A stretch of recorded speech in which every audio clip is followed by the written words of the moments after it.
Я считаю, что наш коллектив связан со словом «вторая семья». Наш коллектив очень сплоченный, добрый, веселый.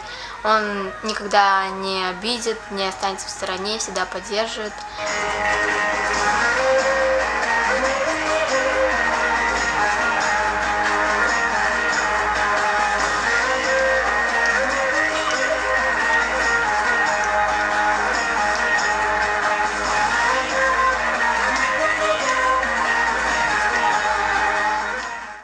Вдохновение. Мой коллектив.